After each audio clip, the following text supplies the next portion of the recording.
होता है। देखिएगा वार्षिक परीक्षा 2023 है। सामान्य हिंदी है, हिंदी का पेपर है, कक्षा 11 का पेपर है। और देखिएगा अब हम चर्चा करते हैं इसके प्रश्नों में। देखिएगा सबसे पहला प्रश्न है इसमें, देखिए पहले का नंबर का। देखो, हिंदी गद्य साहित्य के इतिहास पर आधारित निम्नलिखित प्रश्नों के उत्तर सही विकल्प चुनकर लिखिए।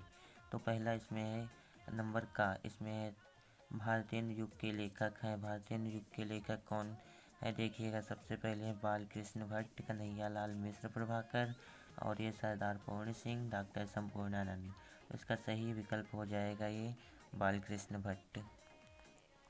इसका सही विकल्प कौन सा हो जाएगा दोस्तों? बालकृष्ण भट्ट। बालकृष्ण भट्ट सही विकल्प है इसका। तो इसमें निशान लगा लीजिएगा बालकृष्ण भट्ट।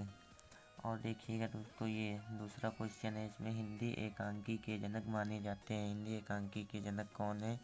देखिएगा, देखो जगदीश चंद्र माथुर, और इसमें है ये दूसरा नंबर है उदय शंकर भट्ट, राम कुमार वर्मा, विष्णु प्रभाकर।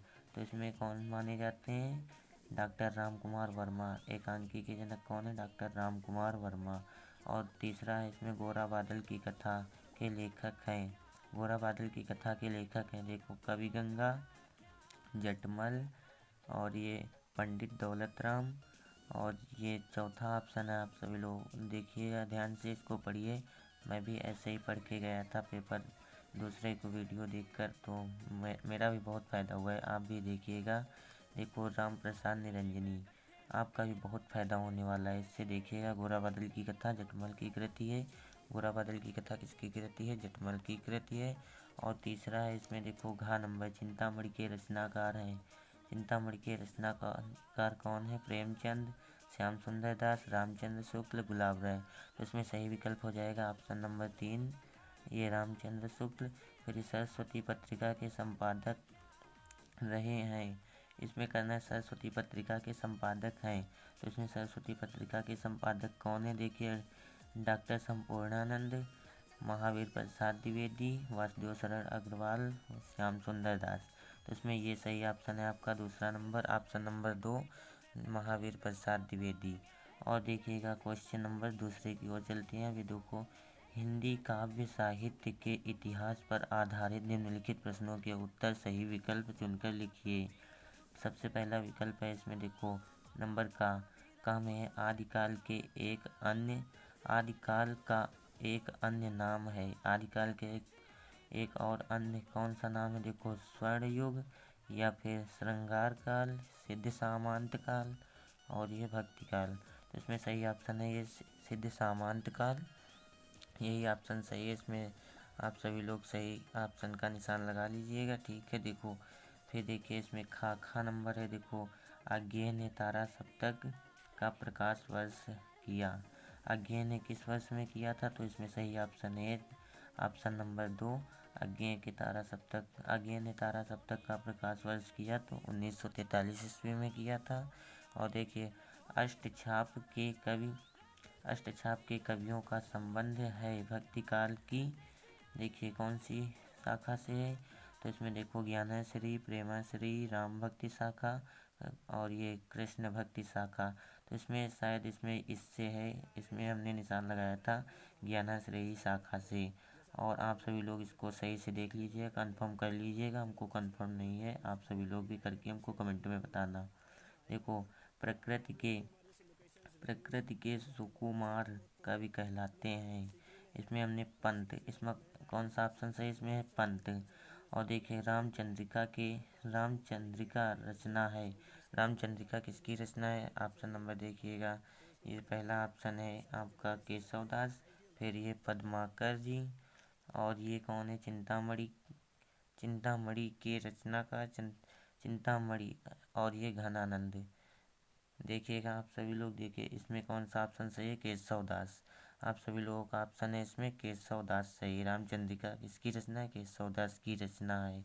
तो अब बढ़ते हैं हम क्वेश्चन नंबर 3 की ओर। क्वेश्चन नंबर 3 हमारा ये है, इसमें देखिए क्वेश्चन नंबर 3 में है कि निम्नलिखित गद्यांशों पर आधारित निम्नलिखित प्रश्नों के उत्तर दीजिए। इसमें 2 × 5 यानी कि इसमें 5 देखिएगा क्वेश्चन कितने हैं। देखिए प्रस्तुत गद्यांश के पाठ एवं लेखक का नाम लिखिए। तो इसमें पाठ और लेखक का नाम लिखना है। और देखिए रेखांकित अंश की व्याख्या, जितने में रेखांकित अंश बना है इसमें उतने की व्याख्या करना है सभी लोगों को। देखो प्रस्तुत गद्यांश में दार्शनिक दृष्टि से किसका विवेचन किया गया है। आनंद की कुंजी क्या है, उसके अभाव में क्या होता है। और ये क्वेश्चन नंबर 5 है। इसमें आत्मा ज्ञान और आनंद का क्या संबंध है। और इसमें अथवा करके भी दिया है। इसमें अथवा अगर आपको ये नहीं आ रहे हैं क्वेश्चन तो इसमें अथवा में भी देखिएगा। इसमें रेखांकित अंश ये है, जितना हमने ऐसे पेन से बनाया यही रेखांकित अंश है। यहाँ तक ये रेखांकित अंश है। पेपर में नहीं था, यहाँ पे त्रुटि थी थोड़ी, तो देखो सर जी ने बताया था कि यहाँ तक लगा लेना, टीचर ने बताया था तो हमने यहीं तक भी लगा लिया था। देखिएगा आप सभी लोगों को भी यही, जैसे शायद आ ही जाए यही पेपर तो आप सभी लोगों को बिल्कुल आसान हो जाएगा ये पेपर। देखिएगा इसमें भी एक क्वेश्चन है, गद्यांश के पाठ एवं लेखक का नाम लिखिए। पाठ का नाम और लेखक का नाम, रेखांकित अंश की व्याख्या। सा देखो संसार का आदि घुमक्कड़ धर्म कौन सा है। तो इसमें पढ़ना तो इसी में सब मालूम पड़ जाएगा आप सभी लोगों को। देखिएगा क्वेश्चन नंबर 4 की ओर हम बढ़ते हैं। देखो क्वेश्चन नंबर 4 कह रहा है निम्नलिखित पद्यांश पर आधारित प्रश्नों के उत्तर दीजिए, के उत्तर लिखिए। ठीक है, देखो पहले यह तन जारों मसी करों लिखी लिखी राम का नाव। देखो इसमें ये रेखांकित अंश की व्याख्या करना है। देखो इसमें देखो पहला प्रश्न क्या कह रहा है, प्रस्तुत दोहे के पाठ और कवि का नाम लिखिए। प्रस्तुत दोहे के पाठ और कवि का नाम लिखना है। दूसरे में कह रहा है कि रेखांकित अंश की व्याख्या कीजिए। तीसरा क्वेश्चन है इसमें आत्मा नहीं परमात्मा के विरह में व्याकुल जीवात्मा किसे किसे स्याही बनाना चाहती है। और ये अपनी हड्डियों के संदर्भ में जीवात्मा क्या कहती है। जीवात्मा अपने प्रियतम प्रियतम को क्या समझना जाती है, क्या समझना जाती है। देखिएगा फिर अथवा में इसके ये भी, अगर ये नहीं आ रहा है तो अथवा में ये लगा है क्वेश्चन, आप ये भी कर सकते हैं। और इसमें भी रेखांकित अंश की व्याख्या भी आता है तो ये भी व्याख्या भी आप कर सकते हैं। देखिएगा क्वेश्चन यहाँ तक है आप सभी लोगों का। अगर फ़ोटो सही नहीं आ रही तो देख लीजिएगा, एक बार फिर से देखना आप सभी लोगों को। वीडियो बार बार आप सभी लोग पीछे करके देख लेना, आप सभी लोगों को बिल्कुल समझ में आ जाएगा। देखिएगा क्वेश्चन नंबर 5। क्वेश्चन नंबर 5 इसमें कह रहा है कि देखो निम्नलिखित लेखकों में से किसी एक लेखक का जीवन परिचय व कृतियाँ लिखिए। आपको क्लास फर्स्ट ईयर में कक्षा 11 में तो जीवन परिचय न लिख करके आप सभी लोग साहित्यिक परिचय लिखिए। जीवन की ओर नहीं, इनके साहित्य की ओर अग्रसर होता है साहित्यिक परिचय। साहित्यिक परिचय इनके साहित्य की ओर।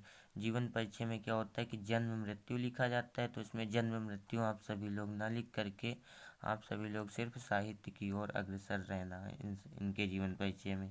देखिएगा निम्नलिखित कवियों में से किसी एक कवि का जीवन परिचय व कृतियाँ लिखिए। जीवन परिचय व कृतियाँ लिखिए आप सभी लोग। देखिए इनका इसमें तो ये भारतेंदु हरिश्चंद्र का याद कर लेना है, वेरी इंपॉर्टेंट है। और ये दोनों तो बिल्कुल वैसे में नहीं है, लेकिन ये बिल्कुल याद करके जाना, ये फंस ही जाता है, आ जाएगा ज़रूर यही आएगा। देखिएगा इसमें ये सूरदास जी का, गोस्वामी तुलसीदास, और ये ऑप्शन है महाकवि भूषण। आप ये दोनों बिल्कुल अच्छे से याद कर लीजिएगा, यही आपके भी पेपर में आ सकते हैं। देखिएगा फिर क्वेश्चन नंबर 6 है। इसमें देखो बलिदान कहानी अथवा आकाशदीप कहानी का सारांश लिखिए। अथवा बलिदान कहानी अथवा देखो बलिदान कहानी अथवा आकाशदीप कहानी का सारांश लिखिए। अथवा इसमें दूसरा भी क्वेश्चन है, बलिदान कहानी के उद्देश्य पर प्रकाश डालिए। प्रकाश उद्देश्य भी लिख देना है आप सभी लोगों को, या तो या एक ही करना है। देखो स्वपठित नाटक की कथा वस्तु संक्षेप में लिखिए। अथवा स्वपठित नाटक के नायक नायिका का चरित्र चित्रण कीजिए। कोई भी आप एक कर सकते हैं। देखिए 8 नंबर खंड खा इसमें देखो 8 नंबर में है, निम्नलिखित गद्यांशों का संदर्भ हिंदी में अनुवाद कीजिए।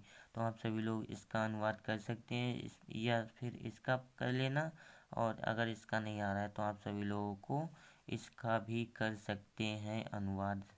ये यहाँ तक इसका अनुवाद कर सकते हैं।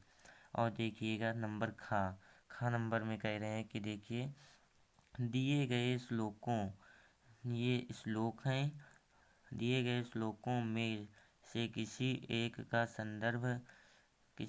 संदर्भ हिंदी अनुवाद कीजिए। दिए गए श्लोकों में से किसी एक का हिंदी में अनुवाद कीजिए। तो देखिएगा, पहले एक ये श्लोक दिया हुआ है आपका, अथवा लगा के इसमें एक दूसरा भी श्लोक दिया गया है। आप किसी एक का भी हिंदी अनुवाद कर सकते हैं। क्वेश्चन नंबर 9 में कह रहा है कि निम्नलिखित मुहावरों एवं लोकोक्तियों में से किसी एक का अर्थ लिखते हुए उसका वाक्यों में प्रयोग कीजिए। नंबर 1, इसमें नंबर का है कि देखो, काठ का लूला होना, ये है। और खा नंबर है कान में नहीं, नाक में दम करना, और ये गागर में सागर भरना, ईद का चांद होना। तो हमने तो यही कर लिया था, ईद का चांद होना, यानी कि ईद का चांद होना यानी कि बहुत दिन बाद मिलना। इसका अर्थ होता है बहुत दिन बाद मिलना। ईद का चांद होना अर्थ है बहुत दिन बाद मिलना। और इसका वाक्य प्रयोग में लिख सकते हैं आप कि, इसमें क्या लिख सकते हैं आप सभी लोग, देखो, यार तुम कहाँ चले गए थे, तुम तो इतने बाद मिले हो, तुम तो पूरा ईद का चांद हो गए हो। बस यही आप सभी लोगों को लिख देना है। और देखिएगा, इसमें अगर एक बार मैंने समझ में आए तो वीडियो प्लीज़ फिर से एक बार शुरू कर लेना और आप सभी लोग देख लेना, ठीक है। 10 नंबर क्वेश्चन है, देखिएगा। 10 नंबर में निम्नलिखित शब्दों के संधि विच्छेद के सही विकल्प का चयन कर लीजिए, मतलब करके लिखिए। कर, यहाँ पे त्रुटि है, यहाँ पे कर के होता है, के लिखिए, करके लिखिए, ठीक है। और देखिएगा, ये शयनम का संधि विच्छेद कीजिए, शयनम का संधि विच्छेद कीजिए। राजर्षि का संधि विच्छेद कीजिए। और ये ब्रह्मर्षि का संधि विच्छेद कीजिए, यहाँ से ब्रह्मर्षि का संधि विच्छेद कीजिए। और देखिए, यहाँ पे ब्रह्मर्षि के 4 ऑप्शन हैं, जो सही हो आप सभी लोग सही का निशान लगा लेना, ठीक है दोस्तों। देखिएगा, खा नंबर है, इसमें दिए गए शब्दों की विभक्ति और वचन के अनुसार सही विकल्प का चयन कीजिए। ये इसमें ये ऑप्शन है, चतुर्थी एकवचन, पश्चिमी बहुवचन, ये यहाँ पे षष्ठी द्विवचन, और ये यहाँ पे द्विवचन बहुवचन, नहीं, द्वितीय बहुवचन। देखिएगा, फिर दूसरा है नाम, यहाँ से होता है नाम, ठीक है। देखिए, सप्तमी एक वचन, द्वितीय बहुवचन, और ये षष्ठी बहुवचन, चतुर्थी द्विवचन, ठीक है। और देखिएगा, इसमें 11 नंबर में कह रहे हैं, निम्नलिखित शब्द युग्मों का सही अर्थ चुनकर लिखिए। निम्नलिखित शब्द युग्मों का सही अर्थ चुनकर लिखिए। पहले नंबर पे है उद्धत, इसका सही अर्थ आपको चुनकर लिखना है। देखिएगा, वीर का जागृत, क्रोधी और आलसी, उच्छृंड और तैयार, और ये तेज और कार्यकुशल।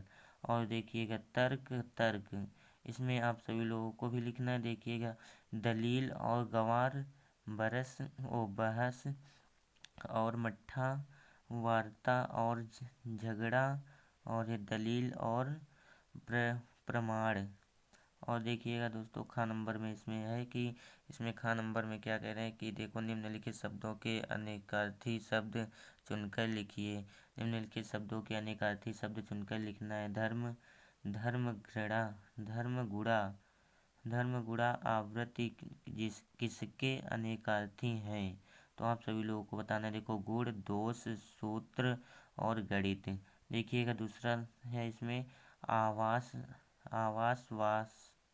वास स्थान, पैतृक किसके अनेकार्थी शब्द हैं? घर, जटल, जड़, तात। देखिएगा निम्नलिखित वाक्यांशों के लिए उपर्युक्त, यहाँ पे ऐसे रा बनेगा धारा, उपर्युक्त होता है, उपर्युक्त इसकी त्रुटि है। देखो शब्द चुनकर लिखिए जो कभी बूढ़ा ना हो।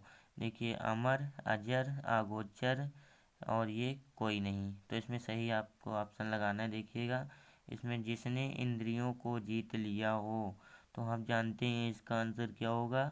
आप सभी लोग इसमें कमेंट करके हमें बताना। देखिएगा निम्नलिखित वाक्यों में से किन्हीं दो के शुद्ध करके लिखिए। किन्हीं दो को शुद्ध करके लिखना है आप सभी लोगों को। देखो जैसे कि भाषाड़ सुनते अनेकों लोग आए, भाषाड़ सुनने अनेकों लोग आए। तो इसमें आप सभी लोगों को देखिए यहाँ पे एक त्रुटि समझ में आ ही रही है। भाषाड़ नहीं होता, यहाँ पे होता है भाषण। सुनने अनेक लोग आए, ठीक है। आप तो इसका एक सही कर लिया, ठीक है। उसमें देखो उसके कोई संतान ना था, तो उसमें हो जाएगा उसके कोई संतान ना थी। और इसमें रामचंद्र रावण का वध किए, तो इसमें भी आप सभी लोगों को सही कर लेना है। कोई बस दो ही करना था, तो दो आप सभी लोग कर। देखो वीर रस अथवा शांत रस के स्थायी भाव के साथ उसकी परिभाषा अथवा उदाहरण लिखिए। वीर रस अथवा शांत रस की परिभाषा अथवा उदाहरण लिखना है आप सभी लोगों को। देखो अगर परिभाषा लिखना है, उदाहरण लिखना है, तो आप सभी लोग जानते हैं पहले स्थायी भाव लिखना है। अगर अच्छे से लिखना नहीं आता है तो कमेंट करना, हम आप सभी लोगों को बता देंगे, ठीक है। देखो सबसे पहले लिखा जाता है वीर रस का स्थायी भाव क्या होता है? उत्साह। तो ऐसे लिख देना, उत्साह नामक स्थायी भाव, विभाव, अनुभाव तथा संचारी भावों के संयोग से वीर रस की निष्पत्ति होती है। ऐसे ही शांत रस का होता है निर्वेद नामक स्थायी भाव, विभाव, अनुभाव तथा संचारी भावों के संयोग से शांत रस की निष्पत्ति होती है। वीर रस का उदाहरण तो बहुत आसान हम आप सभी लोगों को बता देंगे, कमेंट करके बताना, हम बता देंगे, ठीक है। देखो वीर रस हो गया। और देखो अनुप्रास अथवा भ्रांतिमान अलंकार लक्षण अथवा उदाहरण लिखिए। ये भी लिख लेना। दोहा अथवा कुंडलिया छंद का मात्रा सहित लक्षण अथवा उदाहरण लिखिए। और इसमें 13 नंबर में कह रहे हैं, क्वेश्चन नंबर 13, किसी विद्यालय के प्रबंधक के नाम लिपिक पद हेतु अपनी नियुक्ति के लिए आवेदन पत्र लिखिए। ये 6 नंबर का आता है, 2+4 6 नंबर का आता है क्वेश्चन। देखिएगा अथवा में ये भी क्वेश्चन है, अपने निकट, ये भी आप सभी लोग पढ़ लीजिए। देखो अपने निकट की बैंक के शाखा प्रबंधक को चिकित्सा शिक्षा हेतु ऋण प्राप्त करने के लिए आवेदन पत्र लिखिए। और ये क्वेश्चन नंबर 14 में कह रहे हैं कि देखो निम्नलिखित विषयों में से किसी एक पर अपनी भाषा शैली में निबंध लिखिए। अपने शब्दों में, यानी कि अपने शब्दों में निबंध लिखना है। इसमें क्या करना है? अपने शब्दों में निबंध लिखना है। और देखिएगा निबंध में क्या है, देखो कंप्यूटर आधुनिक यंत्र पुरुष। और ये खा नंबर है स्वच्छ भारत अभियान, यानी कि स्वच्छता अभियान, ठीक। स्वच्छ भारत अभियान, देखो पर्यावरण प्रदूषण। और ये घा नंबर में साहित्य समाज का दर्पण है। और भ्रष्टाचार उन्मूलन एक बड़ी समस्या है। आप सभी लोगों को देखो हमने पूरा पेपर तो ये दिखाई दिया है। कक्षा 11 का पूरा पेपर हो गया। आप सभी लोगों को अगर वीडियो पसंद आई तो लाइक ज़रूर करना। देखिएगा ये यहाँ पे आप सभी लोगों को 2023 का पेपर है आप, ठीक है। तो अब मिलते हैं अगली वीडियो में, जब तक के लिए जय हिंद, धन्यवाद।